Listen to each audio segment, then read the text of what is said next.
हरि ओम सदाशिवसमारंभां शंकराचार्यमध्यमाम् अस्मदाचार्यपर्यन्तां वन्दे गुरुपरम्पराम्।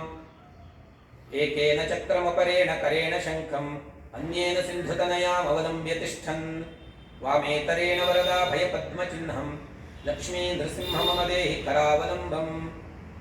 ಸಮಸ್ತ ಆಸ್ತಿಕ ಬಾಂಧವರಿಗೆ ನಮಸ್ಕಾರ. ಇವತ್ತಿನ ಶುಭ ದಿವಸ ಷಷ್ಠಿ ಪೂರ್ತಿ ಶಾಂತಿ ಅಥವಾ ಉಗ್ರರ್ಥ ಶಾಂತಿ ಎನ್ನುವಂಥ ವಿಷಯವಾಗಿ ಒಂದು ಸ್ವಲ್ಪ ವಿಮರ್ಶೆಯನ್ನು ಮಾಡೋಣ. ಅಪಮೃತ್ಯು ಕಂಟಕಾದಿ ಸರ್ವಾರಿಷ್ಟ ಪ್ರಶಾಂತೆಯೇ ಷಷ್ಠಿ ಸಂವತ್ಸರೇ ಕಾರ್ಯ ಶಾಂತಿ ರುದ್ರಥಾವಿಧ. ಹಾಗಂದರೆ ಅಪಮೃತ್ಯು, ಉಗ್ರಮೃತ್ಯು, ಧ್ರುವಮೃತ್ಯು, ಮಹಾಮೃತ್ಯು ಇತ್ಯಾದಿ ಎಲ್ಲ ರೀತಿಯ ಮೃತ್ಯುದೋಷ ನಿವಾರಣೆಗೆ ಆ ಷಷ್ಠಿ ಅಂದರೆ 60 ವರ್ಷ ಬಂದಾಗ, ನಾವು ಹುಟ್ಟಿರುವಂಥ ಸಂವತ್ಸರ ಪುನಃ ಬಂದಾಗ ಆ ಒಂದು ಶಾಂತಿಯನ್ನು ಮಾಡಿಕೊಳ್ಬೇಕು ಅಂತ ಶಾಸ್ತ್ರಕಾರರು ಋಷಿಮುನಿಗಳು ನಮಗೆ ಹೇಳಿದ್ದಾರೆ. ಮುಖ್ಯವಾಗಿ ಆ ಒಂದು ಸಂದರ್ಭದಲ್ಲಿ ಕರ್ಮಫಲವೋ ಎನ್ನುವ ಹಾಗೆ ಈ ಮೃತ್ಯು ಭಯ ಎನ್ನುವುದು ಹೆಚ್ಚಾಗ್ತದೆ, ಅಥವಾ ಮಹಾರೋಗಗಳು ಉಂಟಾಗುವಂಥ ಸಂದರ್ಭಗಳಿರ್ತದೆ. ಆ ಕರ್ಮಫಲಕ್ಕನುಸಾರವಾಗಿ ನಮ್ಮ ದುರಿತಗಳು ನಿವೃತ್ತಿ ಆಗಬೇಕು. ಮುಖ್ಯವಾಗಿ ಆ ಉಗ್ರರ್ಥ ಶಾಂತಿಯ ಪ್ರಧಾನ ದೇವತೆಯಾದಂತಹ ಉಗ್ರ ಮೃತ್ಯುಂಜಯನ ಅನುಗ್ರಹ ಆಗಬೇಕು ಅನ್ನೋ ಕಾರಣಕ್ಕೆ ಉಗ್ರರ್ಥ ಶಾಂತಿ ಅಥವಾ ಷಷ್ಠಿ ಪೂರ್ತಿ ಶಾಂತಿಯನ್ನು ಮಾಡಿಕೊಳ್ಬೇಕು. ಅಂದರೆ ಹುಟ್ಟಿರುವಂಥ ಸಂವತ್ಸರದಲ್ಲಿ ಸಾಮಾನ್ಯವಾಗಿ ನಾವು ಹುಟ್ಟಿರುವಂಥ ಮಾಸ ಅಥವಾ ನಮ್ಮ ಜನ್ಮ ನಕ್ಷತ್ರ, ಆ ಒಂದು ಕ್ರಮಕ್ಕನುಸಾರವಾಗಿ ಈ ಷಷ್ಠಿ ಪೂರ್ತಿ ಶಾಂತಿಯನ್ನು ಶಾಸ್ತ್ರೀಯವಾಗಿ ಮಾಡಿಕೊಳ್ಬೇಕು. ಪ್ರಧಾನ ದೇವತೆ ಉಗ್ರ ಮೃತ್ಯುಂಜಯ ಅಂದರೆ ರುದ್ರನ ಆರಾಧನೆಯನ್ನು ಮಾಡಬೇಕು, ಮಹಾಮೃತ್ಯುಂಜಯ ಜಪವನ್ನು ಮಾಡಬೇಕು, ರುದ್ರಾಭಿಷೇಕ ಅಥವಾ ಶತರುದ್ರಾಭಿಷೇಕ ಇತ್ಯಾದಿಗಳನ್ನು ಆಚರಿಸಬೇಕು. ಹಾಗೆಯೇ ಅಶ್ವತ್ಥಾಮೋ ಬಲಿರ್ವ್ಯಾಸೋ ಹನುಮಾಶ್ಚ ವಿಭೀಷಣ ಕೃಪೋ ಪರಶುರಾಮಶ್ಚ ಸಪ್ತೈತೆ ಚಿರಜೀವಿನ ಎನ್ನುವ ಹಾಗೆ ಆ 7 ಚಿರಂಜೀವಿಗಳನ್ನು ಆರಾಧಿಸಬೇಕು.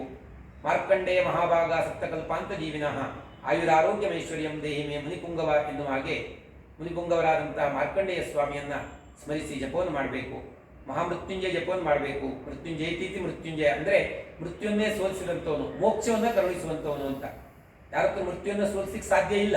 ಯಾಕೆಂದರೆ ಜಾತಸ್ಯ ಹಿ ಧ್ರುವ ಮೃತ್ಯು, ಹುಟ್ಟಿದವರೆಲ್ಲರೂ ಕೂಡ ಸಾಯಲೇಬೇಕು, ಮರಣವನ್ನು ಹೊಂದಲೇಬೇಕು, ತಪ್ಪಿಸ್ಕೊಳ್ಳಿಕ್ಕೆ ಸಾಧ್ಯ ಇಲ್ಲ. ಮೃತ್ಯುವನ್ನು ನಾವು ಸೋಲಿಸಬೇಕು ಅಂತಿದ್ರೆ ಮತ್ತೆ ಹುಟ್ಟಿ ಬರಬಾರದು. ಅಂದರೆ ಮೃತ್ಯುಂಜಯ ಅಂದರೆ ನಮಗೆ ಮೋಕ್ಷವನ್ನು ಕರುಣಿಸುವಂಥವನು. ಅದರಿಂದ ಇಂಥ ಒಂದು ಪರ್ವಕಾಲದಲ್ಲಿ 60ನೇ ವರ್ಷದ ಈ ಒಂದು ಸಮಯದಲ್ಲಿ ನಾವು ಮೃತ್ಯುಂಜಯನ ಆರಾಧನೆ ಮಾಡಬೇಕು. ಜೊತೆಯಲ್ಲಿ ಮಹಾಗಣಪತಿ, ನವಗ್ರಹ, ಹಾಗೆ ಕಾಲಮಾನ ದೇವತೆಗಳು, ತಿಥಿ, ವಾರ, ನಕ್ಷತ್ರ, ಯೋಗ, ಕರಣ, ಹೀಗೆ ಎಲ್ಲ ದೇವತೆಗಳು ಇವರೆಲ್ಲ ಆರಾಧನೆಯನ್ನು ಮಾಡಿ ಆ ದೈವಾನುಗ್ರಹಕ್ಕೆ ಪಾತ್ರರಾಗಿ, ಇದೊಂದು ತುಂಬ ಶುಭ ಸಮಯ. 60 ವರ್ಷ ಅಂದರೆ ಸಾಮಾನ್ಯವಾಗಿ ಮಕ್ಕಳು, ಮೊಮ್ಮಕ್ಕಳು ಎಲ್ಲರೂ ಕೂಡ ನಮ್ಮ ಎದುರುಗಡೆ ಇರ್ತಾರೆ.